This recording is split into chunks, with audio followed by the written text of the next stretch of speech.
I've never really thought about it before, but GTA 4 is night and day compared to the rest of the series.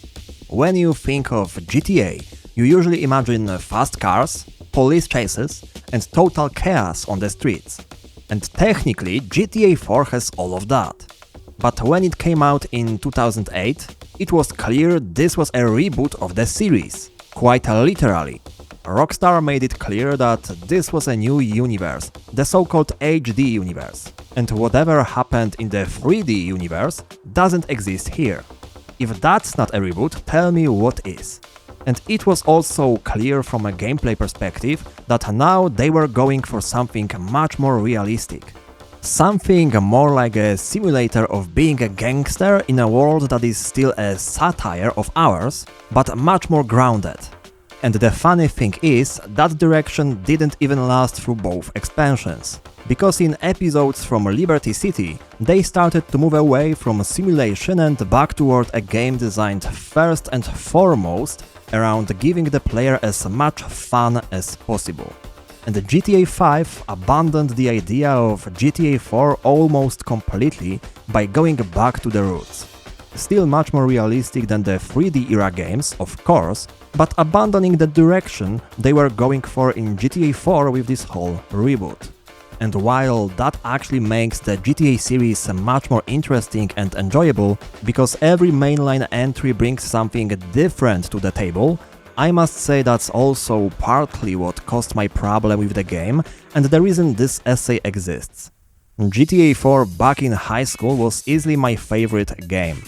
I played a ridiculous amount of it together with its episodes. So when I started coming back to it every now and then, years later, I was actually really surprised, and not in a pleasant way, that I was enjoying it less and less every time. For me, GTA 5 is still a better game, and I got used to its completely different gameplay. That's one thing, but on the other hand, I knew that GTA 4 was as good as always, and the problem was somewhere else. And that's when I finally figured out what the problem was. Just like in the title, the slower you play, the more enjoyable it is. First thing, what makes you want to keep playing a game?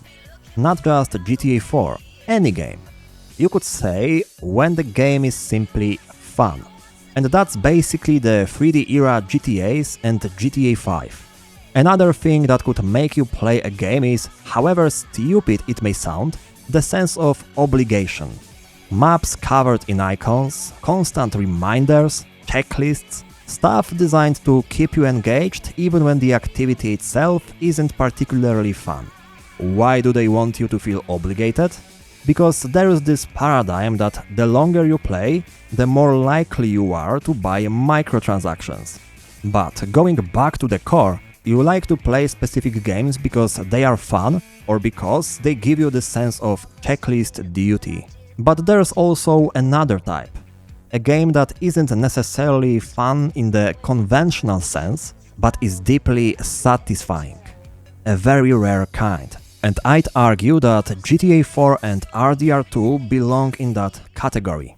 There are many gameplay aspects to talk about, so let's start with driving. In a fun game like GTA 5, you enjoy killing half of a city in 5 minutes, or driving at a crazy speed, dodging other cars at the last second and making crazy turns. But in a game built around satisfaction, you get enjoyment, because there are strict rules. You get punished if you don't obey them, and it takes skill to actually do it right. So if in GTA 4 you go too fast, well, 99% of the time you'll be punished for it. Why? Because you lose control over the car, braking takes time, and you'll simply crash into another car or a building. That's the core of GTA 4 driving. There's no gamey magic, only physics. Yeah. Cars can feel a bit like boats, but the car in this game is a physical object that you never have complete control over. You need to find a balance between steering the car and managing its inertia. Like I said, it's not really realistic, despite the fact that it tried to be, but it's demanding and it has rules not just controls. And if you master it, it becomes incredibly satisfying. And it's as fulfilling as driving at 300 miles per hour in GTA V. Let's take another thing, shooting. In GTA V, it's very similar to Max Payne 3. Very fast, very dynamic. And it's great, of course. It's fun. But in GTA 4, NPCs have more health, which completely changes how the shooting plays. More health for NPCs in GTA 4 makes the gameplay more tactical than in a typical action game. Targeting specific body parts, using physics to make someone lose their balance and fall down, which buys you some time so you can focus on the next opponent. The animations themselves are also much slower than in GTA 5. Changing weapons takes a little time, going behind cover takes a little time, and on top of that, the cover mechanic is also clunky as hell in this game. None of it is as immediately fun as GTA 5, but if you take your time and learn how it works, it becomes incredibly satisfying. And the same goes for exploration. Combined with the driving model, exploration itself is very cinematic and slow by nature. Meetups with your friends involve a lot of dialogue, activities are kinda slow and take time. And then on top of that, you have a story. A story driven more by dialogue than action. And in a game that tried to be realistic in 2008, a bit like a gangster simulator, the mission design also makes sense. You won't drive a Mustang, like in the Ballad of Gay Tony. You won't jump into a river from a train crash, like in 5. You just drive to a place, there's some shooting, and you go back. Also not entirely realistic, because by the end of the game Niko has a body count of like 800, but still much closer to what the life of a gangster might actually look like. Especially a gangster with a military background. Organized crime loves using ex-soldiers as bodyguards or specialists for dirty work. Just like it happened with Niko. So the body count is exaggerated, but all of it is somewhat close to the truth. And if you really listen to the dialogue in the story, if you focus on why am I driving there instead of oh no, I need to drive somewhere again, the mission design stops feeling repetitive. You start getting more out of it. So if you try to play it like your typical fun game, meaning I want to drive fast, I want to just shoot without thinking, I want to do missions but I don't care about the story and so on, in this exact game it starts to feel like you are fighting against what the game is trying to be, instead of immersing yourself in it. In other GTA games, because they are built around having fun, you can play however you like. Playing crazy, playing realistically, rushing through it or taking your time.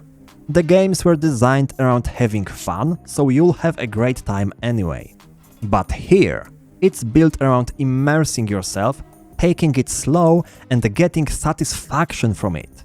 And if you treat it like, let's say, GTA 5, you'll enjoy it much less than you otherwise could.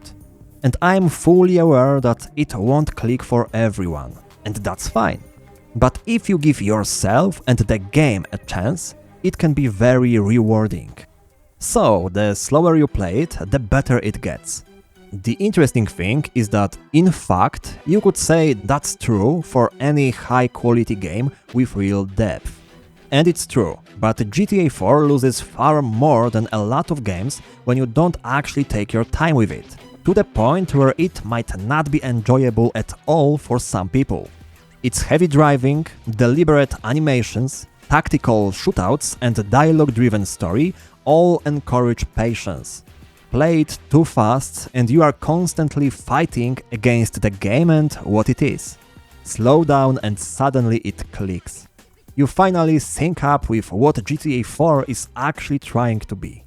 Alright guys, thanks for watching, subscribe if you want more and take care.